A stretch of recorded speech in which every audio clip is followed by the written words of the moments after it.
This episode is sponsored by Squarespace. Whether you need a domain, website, or online store, make your next move with Squarespace.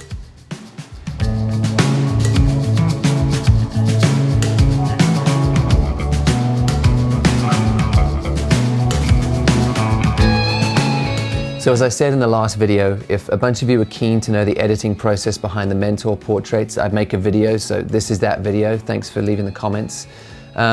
Just to let you know what I've done before this, all I've done is taken the images into Lightroom.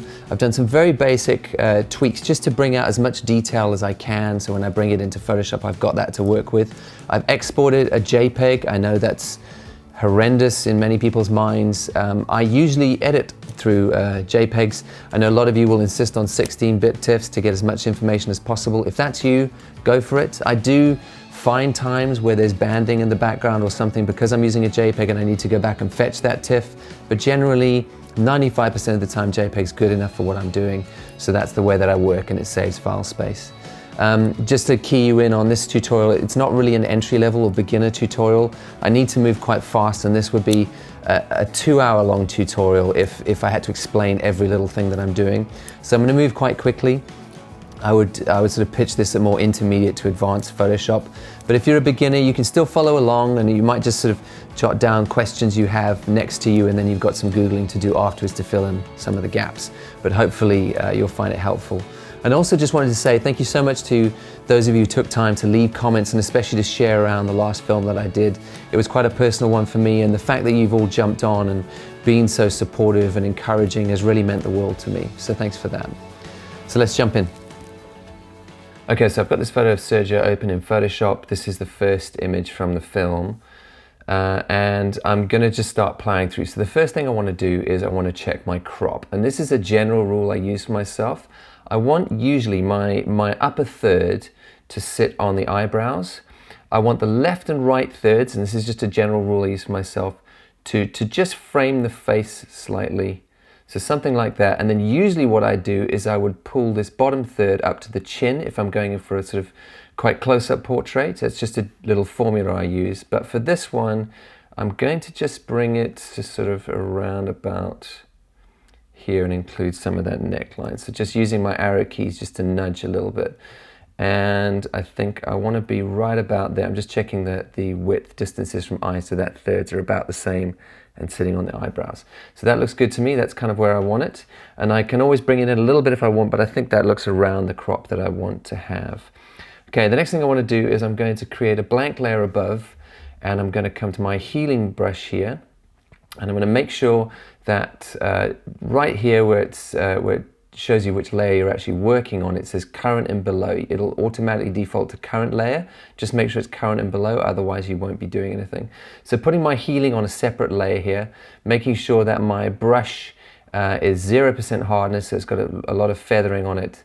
And I'm going to go in and just start to take out just little distractions. I'm not doing a beauty retouch here. I'm not trying to take out, you know, any kind of flaw.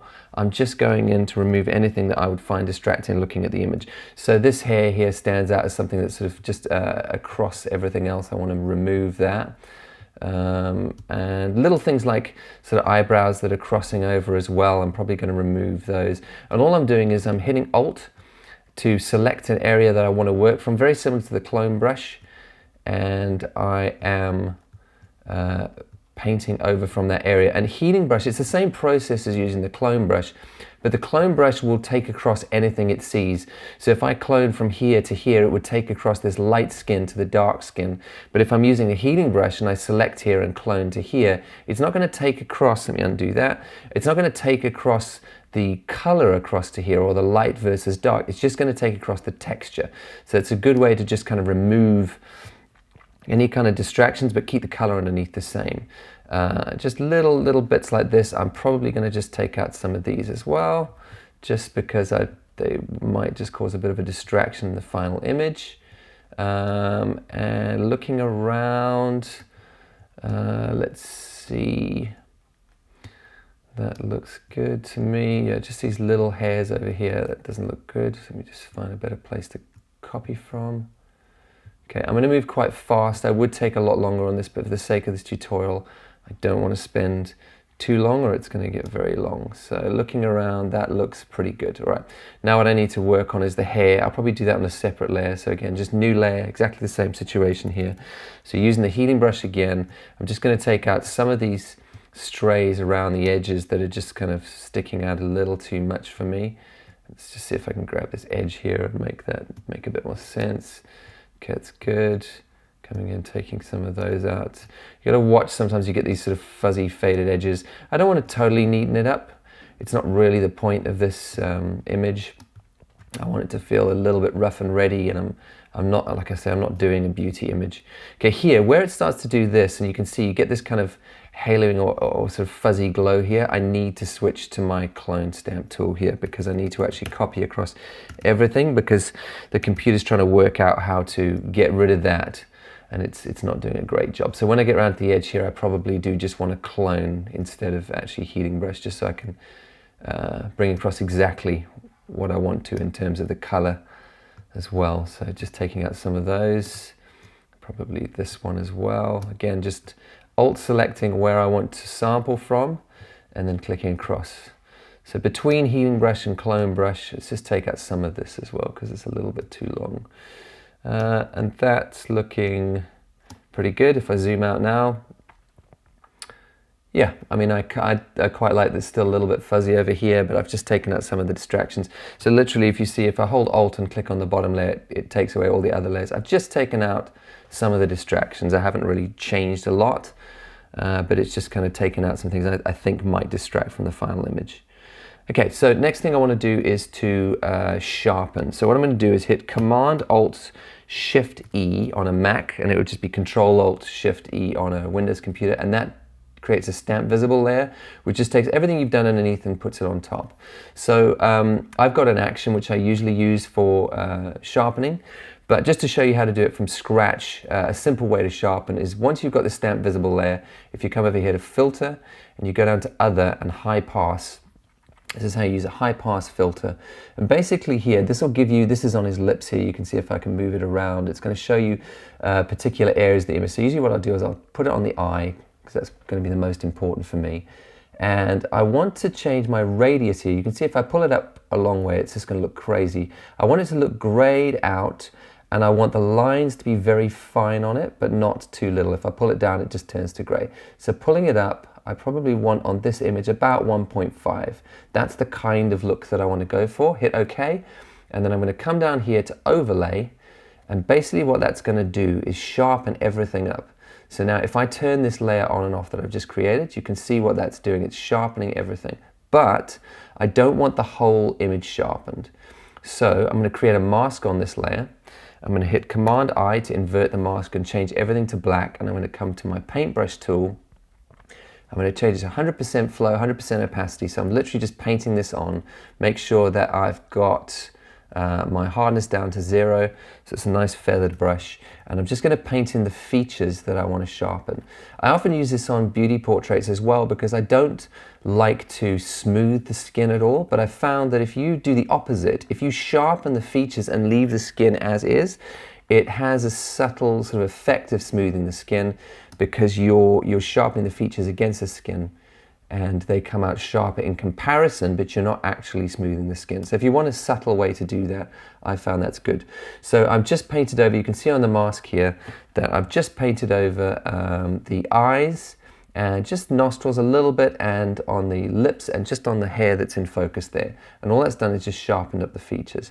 Now what I'm going to do is, again, Command-Alt-Shift-and-E. And because this image, I want to accentuate some of the age and features as well. Not in an unkind way, but I do want to bring them out.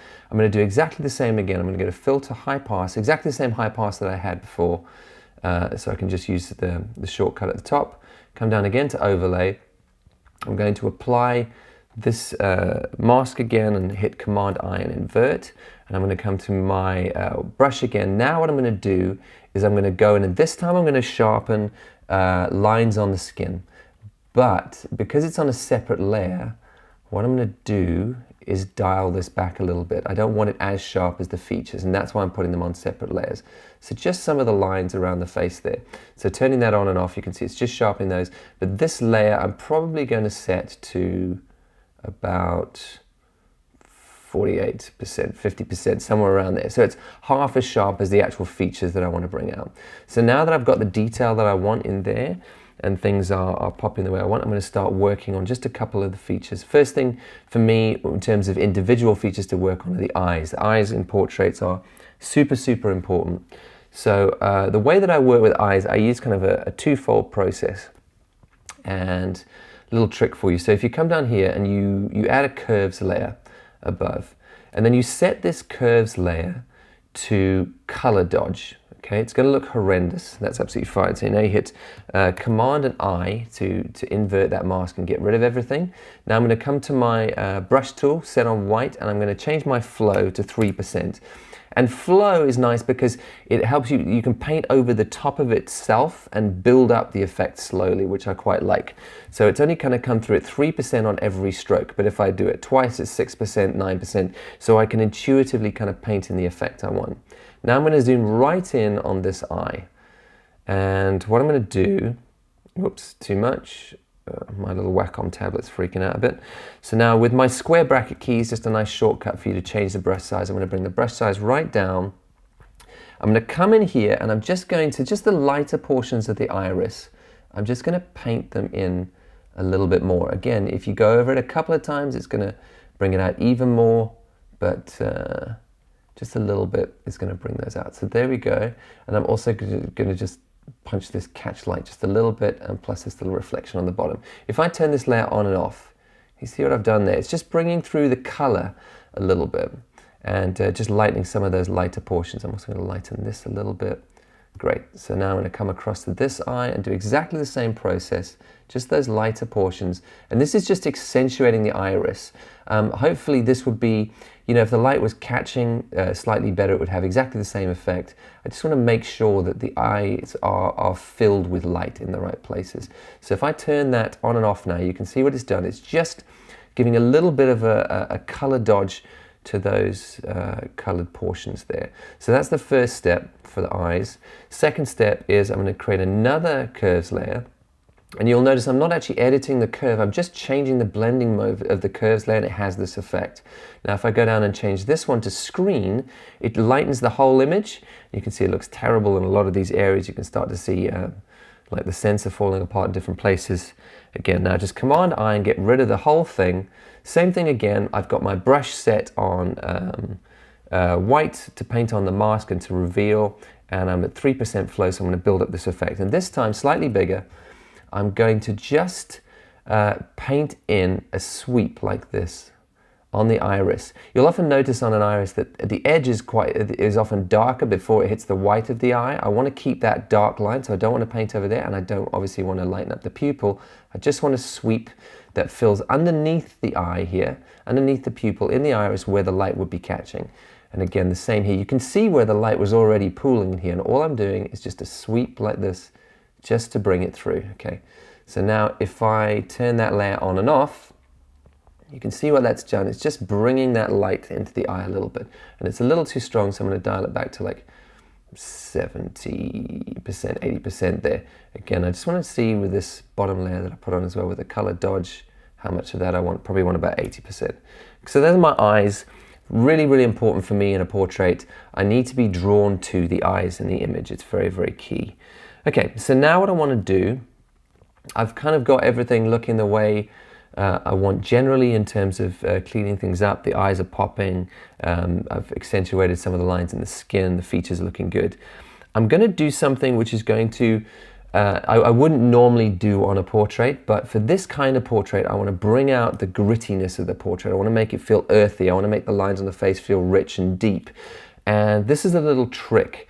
If I do again, Command Alt Shift and E to create a stamp visible layer. So I was just stamping everything above the layers that I've created below. And I'm going to go to Image, Adjustments, and I'm going to come down to black and white. Now on my black and white, and we'll do this again at a later stage when we actually convert this to black and white, I want to play with my reds and yellows in particular. And you can see what that's doing to the skin. If I push the reds up, you get this kind of very glowy skin. I want the opposite. I want to bring out the skin texture and the detail. So if I pull these reds down, you can see what that's doing. It's really kind of accentuating those lines. And if I push the yellows up a little bit, it's going to make that even more contrasty. So pulling the reds down and just tweaking a little bit until I get all this kind of nice detail in here. Now obviously that looks terrible. I wouldn't push the image out of that, or maybe you like that, but it's not really what I'm going for. I'm going to hit OK, and then I'm going to change the blending mode of this black and white layer to soft light. And what that does is it looks like it's ruined the image and killed all the detail, but it's pulling out all this detail and lines in the face. So if I add a mask to this layer, again, Command I and get rid of that, so it's all black. Now what I want to do is take my brush tool, I'm going to set it to 100%, and this will look terrible initially. Make sure it's a nice soft brush. I want to go in and just paint this in on the skin, on the face. So it's going to look bad at the start. It's going to look too hectic, obviously, because I'm at 100% on everything. I'm going to, yeah, even on the eyes there as well, I think. Bringing this around, just painting this in on the face. If you want to just to check what you're doing, you can bring in your mask overlay here. That's just your backslash key, and you can kind of see what your mask is doing. Again, just bringing it in on the skin, any skin that I can see. I know some of you are panicking, it's looking terrible, it's fine. We're going to dial this way back in a second. I'm going to bring in the hair on this one as well, just because I like what it's doing with the shadows. All right, so now, take that off. Okay, so if I turn this on and off, you can see it's good, but it's way too strong. You can see what I'm trying to do though. So now what I want to do is take this right down to 0 on opacity on that layer mask, and I'm just going to dial it in a little bit and see where I want this to kind of sit. And that, maybe about 30% on this one. Again, I don't copy the numbers that I use. I'm going to take it back to 25 actually. Don't copy the numbers that I use. You have to do this sort of stuff by feel. You have to work out how much is too strong or too little. I edited the other portraits from this series, and I found I needed different numbers on every one. I had to dial it in by feel to get them looking the same. And another trick I use, by the way, just as an aside, is that while I was doing this series, I would pull in as a reference another image next to it, so I was making them feel like each other. And that's especially important when you're doing a portrait series and trying to make the set feel like the images feel like each other. Okay, so that's looking good. What I want to do now is I want to start to work just to bring the focus into the center a little bit. Quick trip to curves here, another curves layer on top, and then I'm going to change the blending mode on this curves layer. There's a number of ways you can do this. I'm going to start getting into dodging and burning now, but I mean, one of the ways is obviously just to start to pull down your curves. I like to use a little trick where I actually change the blending mode of this curves layer to multiply. Okay, because you end up leaving a lot more detail in this as well. Obviously way too strong, but I'm going to go Command I, so it changes it to black. This is why masks and learning how to use masks in Photoshop is so key, because you can't just apply an effect, you have to apply it to the particular areas you want. So it's changed to black at the moment. I'm on my brush, soft brush, white, and I'm going to change my flow back to 3%. I want to paint this effect in. I'm going to zoom out a little bit for this one, and I'm going to change the brush to quite a big size. Again, square bracket keys is a nice shortcut to change your brush size. Now I'm going to start to brush this effect in just on the corners. And what this is doing is obviously creating a bit of a vignette, but it's just doing it in a way that's sort of a custom effect, and it's not going to be just applied globally, but I can do it as much or as little as I want. I can slowly paint that in. So just a subtle thing. I've just started to pull the focus to the face, and I'm going to pull the opacity back just a little bit, about 80% maybe. You can see it's just pulling your focus into where I want you to be looking, which is that face, and just darkening down some of that shirt especially. Okay, so that's looking pretty good. And now what I want to do is I want to work on the shape of the face. And to do that, this is your global dodging and burning. And people have mixed feelings about what I'm about to do, because they say that it sort of creates a particular sort of look that can look very fake. And I agree, if you overdo this, it does look fake. But if you use it subtly, which I do in a lot of my portraits, it gives a slightly painterly look to your photos, which I quite like. So again, use this as little or as much as you want. But if I create another curves layer above here, and again, I'm going to set this to multiply, which is going to darken everything right down. Command I is going to invert everything. Pick up my brush tool, and I'm going to use my bracket key. So now what I've done is this multiply layer is going to darken down as I paint in.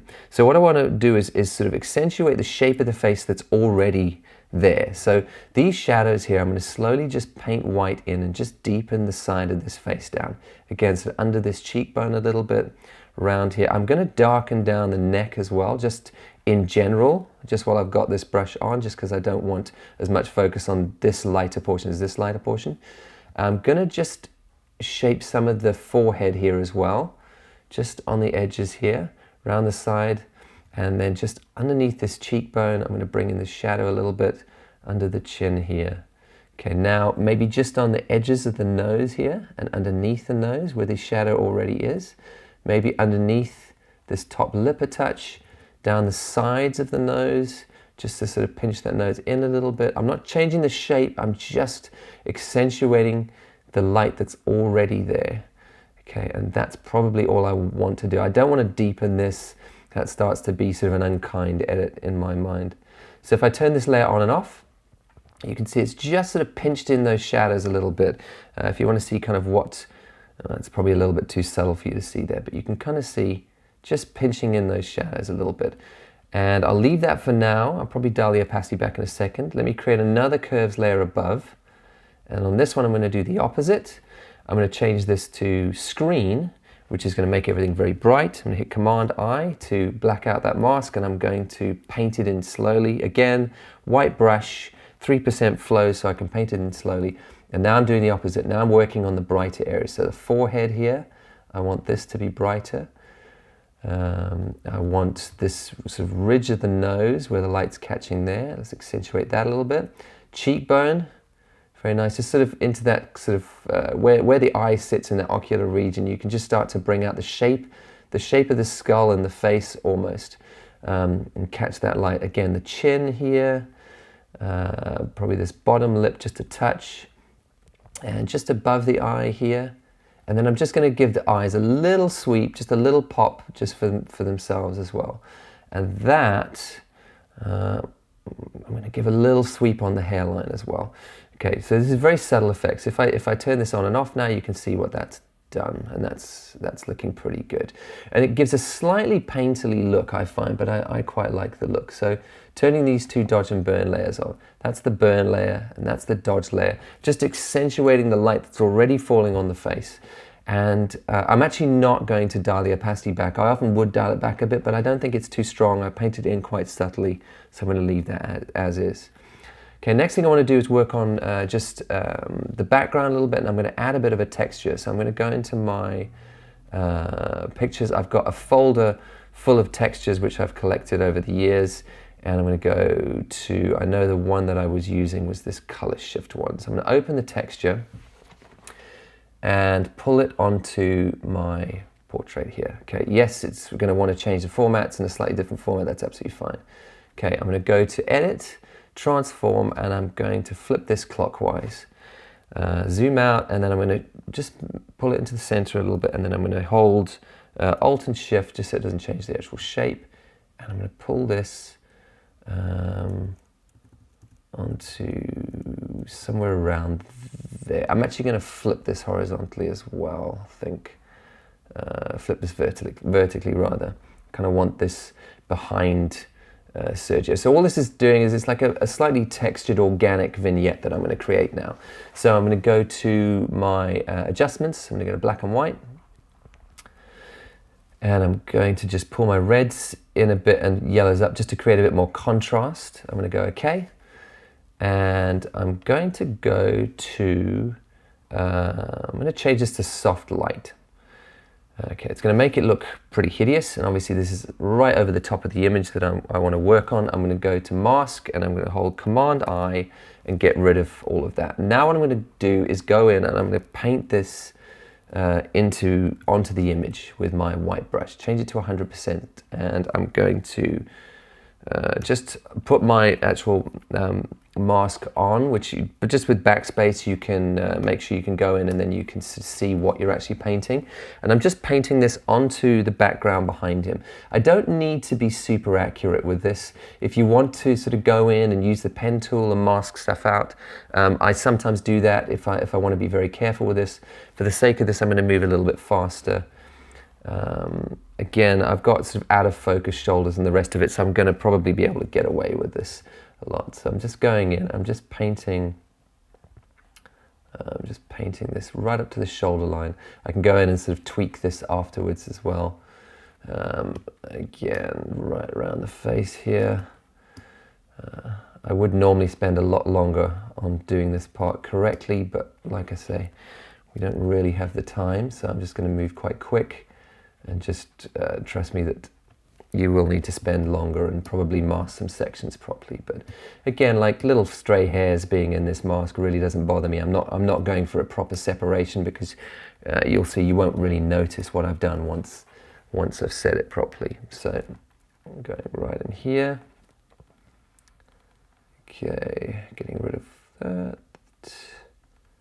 All right, so yeah, again, as long as you understand that I spend a lot longer on that. Normally, that's the idea. And what I'm going to do now is I'm going to make sure, I'm going to click on the layer again so that the actual gradient is selected, or not the gradient, the texture, and not the actual mask. And now, obviously, this doesn't work because you can see it's blurred out by the back of his head, but this is sharp in detail. So now I need to go down to Filter, Blur, and I need to go to Gaussian Blur to match the amount of blur that would be if it's on the background. And it's going to have to be quite a lot. So I'm probably going to go into about 33% there.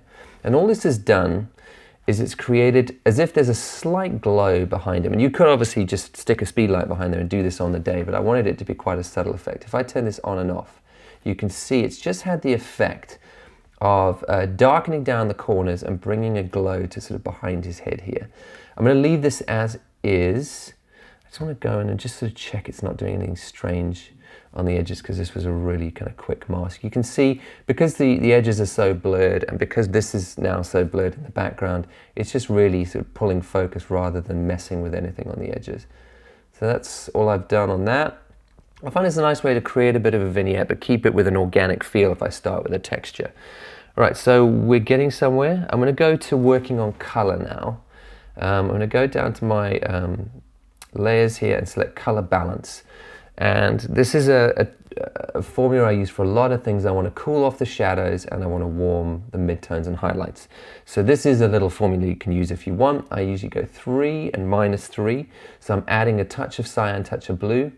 Midtones, I'm going to go -3 and 3. I'm adding in a touch of red and a touch of yellow. You can do 5, 7, as much as you want. I like a more subtle effect.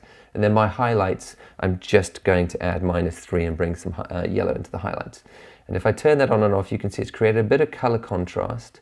A little too much for me. I don't want to lose too much detail. So I'm going to dial the opacity into about 70%. That's looking fairly good. I'm going to come down and select my hue saturation layer.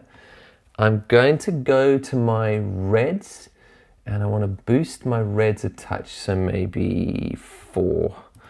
Careful with the sliders on this because they end up being so small if you're using them in the corner that if you move them a little bit it makes a massive effect, so I like to sort of dial them in with numbers. I'm going to punch my saturation on my yellows by 3 maybe. I'm going to bring my blues right down. I don't want the blue in the shirt. I want it to be more desaturated. So I'm going to bring the blues right down. And also I can bring the lightness down on the shirt a touch as well. I'm going to do the cyans as well, just in case it's pulled anything in there as well. That looks all right. Okay, and if I turn that on and off, you can see it's just pulled the shirt back a little bit, but also brought a little bit more warmth into the skin there. I'm going to go and add another one and just punch the saturation globally by 5. I'm going to see what that does. Let's have a look. I'm looking at the skin in particular. That's the important thing for me. I want to make sure the skin is looking good. Yeah, and that looks pretty good to me. Okay, so I like that. Let's go to curves. I'm starting to finish up now. I'm going to curves and create a little bit of contrast. Again, so just pushing a little bit in the highlights and maybe pulling a little bit in the shadows, very, very little bit, because I don't want to lose this detail here. That's looking good. Then this button here is bugging me. Okay, so what I'm going to do, I've just noticed this now, it's just kind of annoying me a little bit. What I'm going to do is I'm going to create a curves layer, a little trick, because it's actually the highlights in this button that are really annoying me. And I'm going to take, on my curves layer here, highlights, midtones, and shadows. Obviously, if I pull my shadows up, it's going to crunch them. If I pull my highlights down, it's going to brighten them up. What's interesting then is the bar at the bottom does the opposite. If I pull from the left with the shadows, it's brightening up the shadows. A nice way to kind of get a vintage look if you want is just pull this up. You can fade your shadows like this, but you can also pull down your highlights like this. So what I'm going to do is I'm going to pull my highlights down quite strongly, and then I'm going to fill this mask here with black. And all I'm going to do is I'm going to come right down here and down to that bottom button that was annoying me, just with those highlights there. And I'm going to paint on the highlights. This is going to darken down those highlights on that button just a little bit, and it's going to make it kind of less distracting in that bottom corner. So you can see all that's done. It's just made it slightly slightly darker down that bottom corner, so it's not as distracting. The human eye is always drawn to bright parts of the image. So I want to control when someone looks at a portrait of mine that you're spending your time looking at this face and you're not looking around all the other little bright distracting pieces around. Last thing I want to do before I push this color version out is go to a levels layer. And I want to check that I'm not losing a ton of detail. So if I hold down Alt, grab my highlights and pull to the left, you can see at which point I'm starting to lose and overexpose those highlights. If I let go here, you can see that these highlights are blown out. So holding Alt, I want to pull my highlights right over until just before they start to peak. And that means I've got good contrast, but I'm not losing any detail. So it's just brightened up those highlights a touch, but I'm not losing detail. Holding down Alt and touching my shadows, I would imagine I'm already starting to lose because it's quite a low-key image. So I'm going to keep those all the way over to 0, and that's looking good. Great. So if I come all the way down to the bottom here and I hold Alt and hit my background layer, my little eye tool next to the background layer, it's going to get rid of everything we've done, and you can see the difference that we've made. So we've added contrast, brightened those eyes, sharpened the features, worked on the color a little bit, and we've just sort of pulled some attention towards the face. Now I'd be happy with this. That's great. So I'm going to go Save As, and I would go to JPEG. And I would call this Sergio and color, and I'd export that as a JPEG, maximum quality obviously, and OK.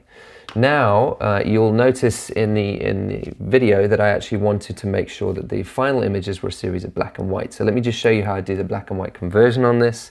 I would go to my levels, I would add an adjustment layer, black and white adjustment layer. Now again, what I want to do is I'd want to accentuate those features again in that black and white, but I need to be a lot more careful than when I did it as an overlay layer before. So I want to pull my reds to the left a little bit, just to bring in some of that detail. That's looking pretty good. And then I'm going to push my yellows just to bring some contrast back into the skin. And I like how that's looking. I'm going to just see what my blues are doing. That's just affecting the shirt because there was blue in the shirt. I'm going to brighten them a touch just to keep the detail in that shirt the way I want. See if the cyans are doing anything in that shirt as well. Probably somewhere around there. So that's looking fairly good for me. I don't think we've got any green in the image, so we're all right. Okay, so we've already created a black and white layer. That's looking pretty good. Now what I want to do is go to my curves again, and I'm going to bring in some contrast with my curves into this black and white. Again, I don't want to lose too much detail. I can push the shadows more in the black and white. I think people forgive a contrasty black and white where you're losing shadow detail more than on a color version. So I'll push a little bit, and then exactly the same again. Pull in a levels layer, hold Alt on my highlights to see if I'm starting to lose any detail. I'm good, so I'm dialing left until I get to 247-ish, 250, and that forehead's looking a little hot, so I'm going to make it 252 in my highlights, and I know I'm safe, and I'm probably not going to pull my shadows at all. Just checking, pulling them across. Yeah, I'm already losing straight away, so I'm going to leave that where it is.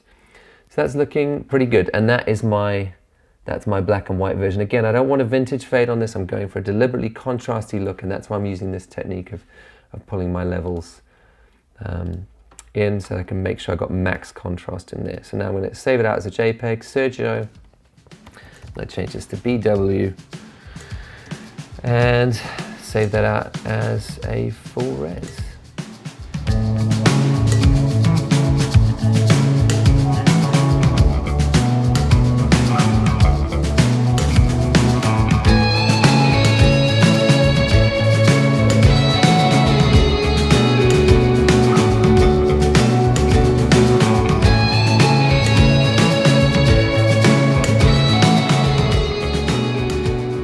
Thanks again to Squarespace for sponsoring this episode. If you need a new website or a domain, they really are a great option, especially if you're an artist of any kind. If you're a photographer or a filmmaker or a painter, and you want your work to be presented in a very clean but very well-designed environment, just go and take a look at the list of the templates that they have and play around with them, and you'll find they're really, really well thought out. I like the fact that I don't have to think about the design side because it's not my forte, but I can focus on the photography. And I know if I post my work within the bounds those templates give me, I'm going to look professional and my work is going to look great. Start your free trial today at squarespace.com and go to squarespace.com/Sean Tucker to get 10% off your first purchase.